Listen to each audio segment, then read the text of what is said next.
வணக்கங்க. இந்த வீடியோவில் நம்ம குழந்தைகள் மனதில் நன்றி உணர்வை வளர்க்குறதுக்கான சில வழிமுறைகளை பார்த்துடலாங்க. ஒரு வீட்டில் ஒரு இளம் பெற்றோருக்கு 6 வயதில் ஒரு பையன் இருந்தாங்க. 2 நாளைக்கு முன்னால் தான் அவனுடைய பிறந்தநாள் முடிஞ்சுது. அத்தைக்கும் மாமாவுக்கும் வர முடியாததுனால அந்த ஞாயிற்றுக்கிழமை அவனை பார்க்கறதுக்கு வந்திருந்தாங்க. எல்லாரையும் பார்த்து நல்லா விசாரிச்சுக்கிட்டே அவங்க கையில் இருந்த ஒரு கிஃப்டை எடுத்து அந்த பையன் கையில் கொடுத்தாங்கங்க. அந்த பையன் ஆர்வமாக அதை பிரித்து பார்த்தா உள்ளே பார்த்தா ஒரு கியூப் இருந்தது. உடனே அந்த பையன் அந்த இடத்துலையே சத்தம் போட்டு, கியூபா வாங்கிட்டு வந்தீங்க, இது எனக்கு பிடிக்காது அப்படி சொல்லிக்கிட்டு அப்படியே தூக்கி தரையில் வீசிட்டாங்க. அந்த அத்தை மாமாவுடைய முகம் அப்படியே சுருங்கி போயிடுச்சு. அந்த பெற்றோருக்கு என்ன செய்கிறதுன்னு தெரியல. அப்படிலாம் சொல்லக்கூடாதுடா அப்படி சொல்லி அதட்டினாங்க. சரி நாங்கள் கிளம்புறோம். சரிடா, நான் அடுத்த தடவை வரும்போது உனக்கு பிடிச்ச பொருளை வாங்கிட்டு வர்றேன் சரியா அப்படி சொல்லிட்டு அவங்க வருத்தத்தோடு கிளம்பி போனாங்கங்க. பல வேளையில் நம்ம குழந்தைகளுக்கு ஒருத்தர்கிட்ட இருந்து ஒரு பொருளை வாங்கும்போது ஒரு நன்றி சொல்லணும் அப்படிங்கிற பழக்கத்தை கற்றுக் கொடுக்கறது இல்லைங்க.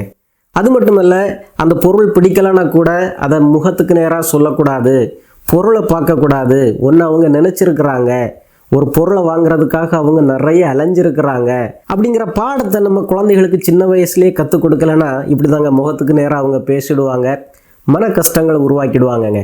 அவங்க அடுத்தவங்கள்ட்ட சொல்கிற அதே வார்த்தையை நம்மக்கிட்டையும் திரும்ப சொல்கிறதுக்கு ரொம்ப காலம் ஆகாதுங்க. ஆக சின்ன வயசுலேயே குழந்தைகள் மனதில் ஒரு நன்றி உணர்வை, எதை பெற்றாலும் அதை நன்றியோடு ஏற்றுக்கிற, அடுத்தவங்களுக்கு நன்றி சொல்கிற ஒரு பண்பை நம்ம வளர்க்க வேண்டியது அவசியங்க. குழந்தைகள் அடுத்தவங்களுக்கு நன்றி சொல்ல தொடங்கினாங்கன்னு சொன்னால் அது அவங்களுடைய மூளை வளர்ச்சிக்கும் அவங்களுடைய உணர்வு வளர்ச்சி, அந்த எமோஷனல் டெவலப்மெண்ட்டுக்கும் வருங்கால முன்னேற்றத்துக்கும், வருங்காலத்தில் அவங்க வேலைக்கு போகலாம், ஒரு குடும்பமாகலாம். ஆக இந்த நன்றி உணர்வு அவங்க மனதில் இருந்தால் தான் அவங்க ஒரு பக்குவப்பட்ட மனிதர்களாக இருப்பாங்கங்க. வாங்க வரிசையாக என்னென்ன வழிமுறைகளில் எளிமையாக நம்ம குழந்தைகள் மனதில் இந்த நன்றி உணர்வை விதைக்கலாம் அப்படிங்கிறத இப்போ பார்த்துக்கலாம். முதல்ல பெற்றோர் நம்ம ஒரு ரோல் மாடலாக இருக்கணுங்க. மாமியார் ஏதாவது உதவி செய்தாங்கன்னா அவங்களுக்கு ஒரு நன்றி சொல்கிறது, கணவருக்கு நன்றி சொல்கிறது, குழந்தைக்கு நன்றி சொல்கிறது, அப்படி ஒவ்வொரு உதவியும் நம்ம பெற்ற உடனே அடுத்தவங்களுக்கு நன்றி சொல்கிறத அந்த குழந்தை அப்சர்வ் பண்ணிச்சுதுன்னா அந்த குழந்தை அறியாமலே அந்த பண்பு அதில் வளர ஆரம்பிக்குங்க. வீட்டில் நம்ம அப்படி சொல்கிறது கொஞ்சம் ஓவராக இல்லையே அப்படி சொல்லி நமக்கு தோணலாங்க. ஆனால் குழந்தைகள் நம்மளை உற்று கவனிக்கிறதுனால அதை நம்ம செய்தே ஆகணுங்க. கணவர் ஒரு இட்லி கேட்ட உடனே நீங்கள் ஒரு இட்லி எடுத்து வைக்கிறீங்க, கணவர் உங்களுக்கு ஒரு தேங்க்யூ சொல்கிறாருன்னா அதை அந்த குழந்தை பார்க்குதுங்க. ஆக நன்றி உணர்வு உள்ள ஒரு குழந்தை, நன்றி உணர்வு உள்ள ஒரு பெற்றோர்கிட்ட இருந்து வளர்கிறாங்க அப்படிங்கிறத நம்ம ஒருபோதும் மறந்துடக்கூடாதுங்க. ரெண்டாவதாக நம்ம குழந்தைகளுக்கு ஒவ்வொரு உணர்வையுமே அவங்க கற்றுக்கிறதுக்கு சொல்லி கொடுக்கணுங்க. கண்ணா, உனக்கு நான் ஒரு ஐஸ்கிரீம் வாங்கி தரும்போது உனக்கு ரொம்ப சந்தோஷமாக இருக்குது, அப்படி தானே மகிழ்ச்சியாக உணர்றீங்க. அதுபோல் தான் கண்ணா, நான் உனக்கு ஏதாவது சின்ன உதவி செய்யும்போது, உனக்கு நான் ஒரு லஞ்ச் தரும்போது அல்லது காலையில் டிஃபன் தரும்போது எனக்கு நீங்கள் நன்றி சொன்னீங்கன்னா நானும் ரொம்ப சந்தோஷமாக இருப்பேன் அப்படி சொல்லி கற்றுக் கொடுத்துனீங்க நீ சொன்னால் அந்த குழந்தை உங்கள்கிட்ட மட்டும் இல்லைங்க, யார் என்ன உதவி செய்தாலும் உடனே தன்னை அறியாமலே நன்றின்னு சொல்லும். ஆக இயல்பாகவே அந்த குழந்தை மனதில் எம்பதி, ஒரு உணர்வு ஆளுமே வளர ஆரம்பிக்காங்க, பக்குவப்பட்ட குழந்தையாக மாற ஆரம்பிக்கும். வீட்டில் ஒருத்தர் மற்றவருக்கு நன்றி சொல்கிறது மட்டும் இல்லைங்க, குழந்தை உங்களுக்கு என்ன சின்ன உதவி செய்தாலும் அல்லது குழந்தை நல்லதாக என்ன செய்கிறத பார்த்தாலும் உடனே ஒரு நன்றி அப்படிங்கிற வார்த்தையை சொன்னீங்கன்னா குழந்தைக்கு ஒரு பெருமிதம் வளர ஆரம்பிக்குதுங்க. இன்றைக்கி அம்மா தோட்டத்துக்கு தண்ணி பாய்க்கும் போது எனக்கு ஹெல்ப் பண்ணீங்க, ரொம்ப நன்றிடா அப்படி சொல்லும்போதோ, அல்லது குழந்தை விளையாடிக்கிட்டு பொருட்களை கலைச்சி போடாமல் எடுத்து அதனுடைய இடத்துல வைக்குது, உடனே அதை பார்த்த உடனே நன்றிடா கண்ணா அப்படி சொல்லும்போதோ குழந்தைக்கு தன்னை குறித்து ஒரு பெருமிதமான உணர்வு வளரங்க. பெருமிதமாக உணரும்போது குழந்தைக்கு டோபமைன் அப்படிங்கிற அந்த ஹார்மோன் சுரக்க ஆரம்பிக்குது. குழந்தை ஒரு பக்குவப்பட்ட குழந்தையாக வளர்கிறதுக்கும் வாய்ப்பு அதிகங்க. அடுத்ததாக உங்கள் குழந்தை நீங்கள் கற்றுக் கொடுத்ததுபடியே நீங்கள் ஏதாவது உதவி செய்யும்போது நன்றி சொல்லிச்சிட்டுன்னு சொன்னால் அந்த குழந்தைக்கு உடனே ஒரு முத்தம் கொடுத்து பாராட்டுங்க. கண்ணா, அந்த வார்த்தையை கேட்குறதுக்கு எனக்கு ரொம்ப சந்தோஷமாக இருக்குடா, எவ்வளோ அழகாக சொல்லிட்டேன், அம்மாவுக்கு ரொம்ப பெருமையாக இருக்குது அப்படி சொல்லும்போது அந்த குழந்தை நான் சொன்ன வார்த்தை அம்மாவுக்கு மகிழ்ச்சி கொடுத்துருக்குது, ஆக நான் இதை திரும்ப திரும்ப சொல்லணும் அப்படிங்கிற ஒரு உணர்வை பெற்றுக்கங்க.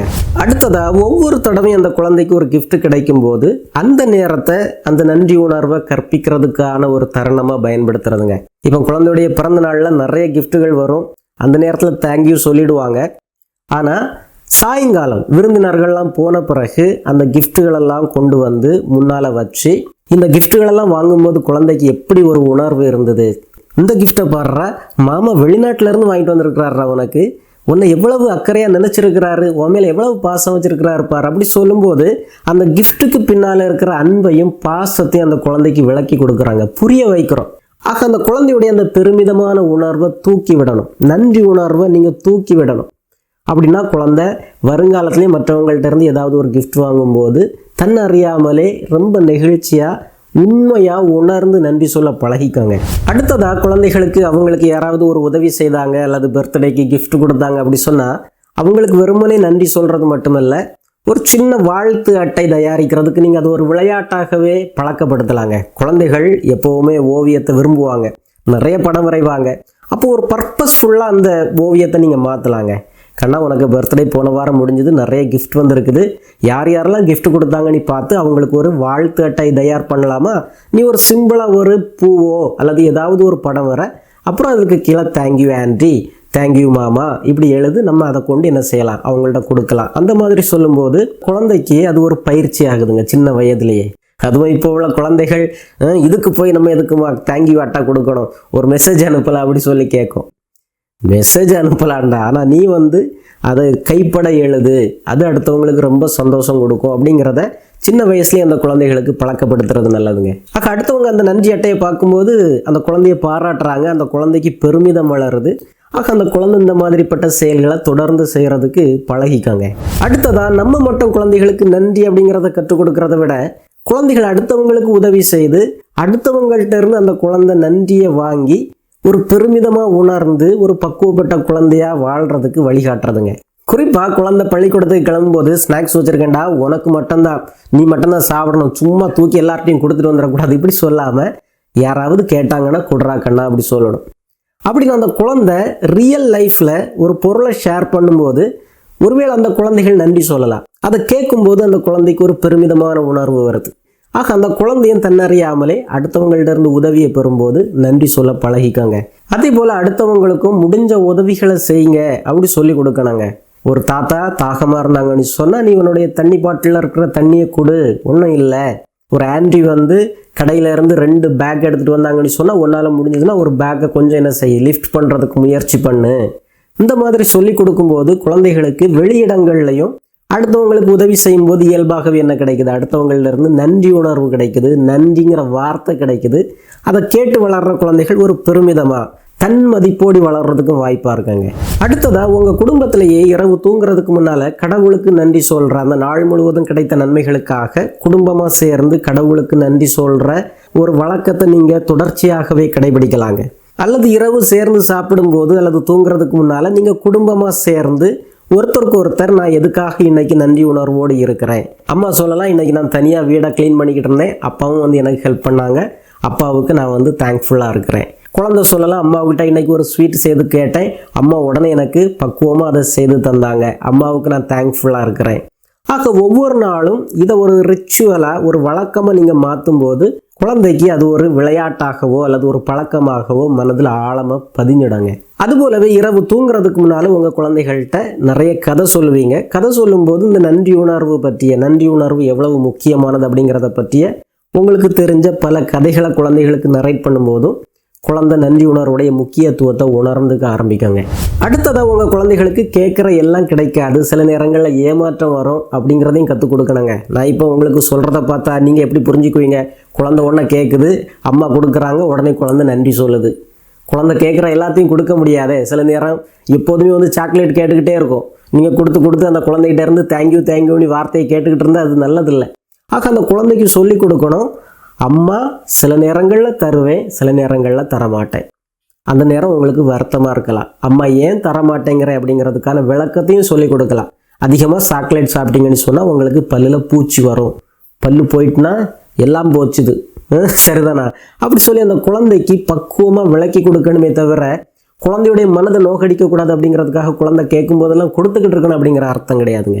சில நேரங்களில் நீ வெயிட் பண்ணி தான் ஆக்கணும், கேட்ட உடனே எல்லாம் கிடைக்காது அப்படிங்கிற ஒரு வேல்யூவே நீங்கள் கற்றுக் கொடுக்கணுங்க. அல்லது குழந்தை எல்லார்கிட்ட இருந்தும் எல்லா நேரமும் எல்லாம் கிடைக்கும் அப்படின்னு எதிர்பார்த்துக்கிட்டு இருக்கோம், கிடைக்கலன்னு சொன்னால் ரொம்ப வருத்தமாக சோர்வாக மாறிடும்.